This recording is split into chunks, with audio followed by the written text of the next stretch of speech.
ಮಲ್ಲಿಕಾರ್ಜುನ ಮಗನಿಗೆ ಟಿಕೆಟ್ ಕೊಡೋ ಸಲುವಾಗಿ ಅಂತ ಆರೋಪ ಮಾಡ್ತಾ ಇದ್ದಾರೆ. ಆರೋಪ ಮಾಡ್ತಾ ಅದು ಸರಿ ಇರ್ಬೋದು ತಪ್ಪು ಇರ್ಬೋದು, ಒಂದು 50-50 ಅದು ಇಲ್ಲಂತಲ್ಲ.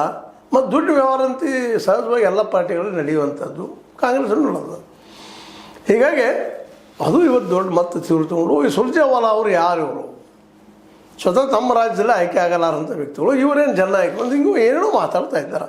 ಮತ್ತು ಸಹಜದ ಮಾತಾಡೋದು, ಯಾಕಂದ್ರೆ ಅವ್ರಿಗೆ ಈಗ ಜಮೀರ್ ಅಹಮದ್ ಖಾನ್ ಸಹಿತ ಮಿನಿಸ್ಟರ್ಶಿಪ್ ತೆಗೆದು ಹಾಕಬೇಕು ಅನ್ನೋ ಒತ್ತಡ ಹಾಕ್ತಾ ಇದ್ದಾರೆ. ಇದರಿಂದ ಏನಾಗಿಬಿಡದಪ್ಪ ಅಂತಂದ್ರೆ ಮುಸಲ್ಮಾನರಲ್ಲೇ ವಿಶೇಷವಾಗಿ ಅಸಮಾಧಾನ ಮೂಡಲಿಕ್ಕೆ ಹೆಚ್ಚು. ಜೊತೆಗೆ ಇಲ್ಲೊಂದೇನೋ ರಾಜಕೀಯ ನಡೀತಾ ಇದೆ, ಇಲ್ಲಂತಲ್ಲ. ಇವರೇನೋ 3 ಜನ ಇದ್ದಾರಲ್ಲ, ವಿಶೇಷವಾಗಿ ನಮ್ಮ ಸಿದ್ದರಾಮಯ್ಯನ ಬೆಂಬಲಿಗರು. ಸಿದ್ದರಾಮಯ್ಯನವರ ಒಂದು ಬಲ ಇವ್ರಿಗೆ ಇರೋದ್ರಿಂದಾಗೆ, ಇವ್ರ ಬಲ ಸಿದ್ದರಾಮಯ್ಯ ಇರೋದ್ರಿಂದಾಗೆ ಅವರು ಸಿದ್ದರಾಮುಲ್ಲಾ ಅಂತೇಳಿ BJP ಅಂತ ಟೀಕೆ ಒಳಗಾಗುವಂಥವ್ರಾಗಿದ್ದಾರೆ.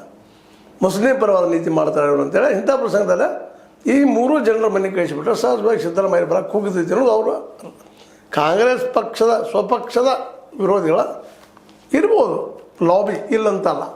ಆದಷ್ಟು ಮುಂಬರುವ 2028ರಲ್ಲಿ ಭಾಳಷ್ಟು ಜನ ನಾವು ಮುಖ್ಯಮಂತ್ರಿ ಅನ್ನುವಂಥ ಒಂದು ವಾದ. ಅದರಲ್ಲೂ DK ಅವರಂತೂ ಈಗ ಇವತ್ತಿನ ಅಧ್ಯಕ್ಷರು ಮತ್ತು ಅವರ ಇವತ್ತು ವಜಾ ಮಾಡೋದಾಗಿರ್ಬೋದು ಅಥವಾ ತೆಗೆದುಹಾಕೋದಾಗಿರ್ಬೋದು, ಜಮೀರ್ ಅಹಮದ್ ಖಾನ್ರಿಗೆ ಈ ಮಿನಿಸ್ಟರ್ಶಿಪ್ ತೆಗೆದುಹಾಕೋದಾಗಿರ್ಬೋದು, ಇಂಥ ಏನೋ ಮಾಡಿದಾರಂತ ಆರೋಪಗಳಿದ್ದಾವೆ.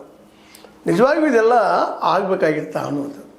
ಯಾಕಂದರೆ ದಕ್ಷಿಣ ದಾವಣಗೆರೆ ಒಂದು ಸಣ್ಣ ಕ್ಷೇತ್ರ, ಅದು ಒಂದು MLA ಕ್ಷೇತ್ರ ಆಗಿ ಮುಗಿದೋಗ್ಬಿಟ್ಟದೆ. ಈಗ ಗೆಲ್ಲಿ ಸೋಲ್